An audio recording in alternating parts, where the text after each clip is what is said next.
पापा के परी एगो पट गइल रे, सीना से हमारा उ सट गइल रे।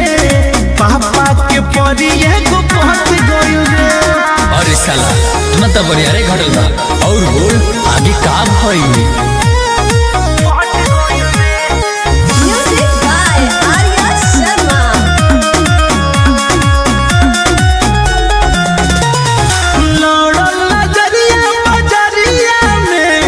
हमके बना दिहली पागल हो, 2 नंबर गेट बह भेट जब भइल, जिया में आग मोरा लागल हो। मीठापुर में का रे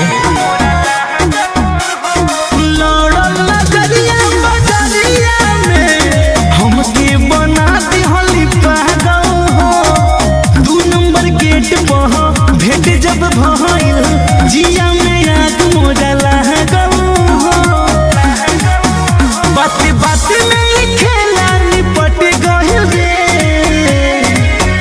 और पटना में घटना घट गइल रे। पापा के परी एगो पट गइल रे, सीना से हमारा उ सट गइल रे। पापा के परी एगो पट गइल रे।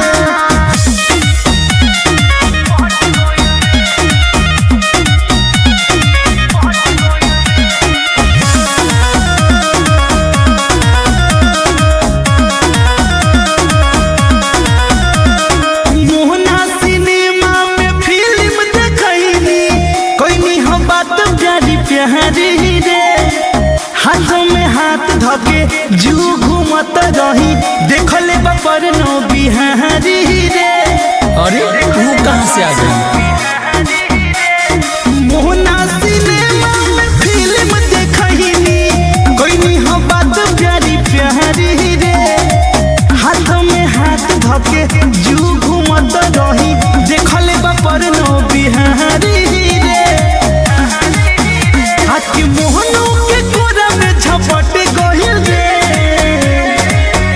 और पटना में घटना घट गइल रे। पापा के परी एगो पट गइल रे, सीना से हमारा उ सट गइल रे। पापा के परी एगो पट गइल रे। एंगल म्यूजिक कुमार रमेश की प्रस्तुति।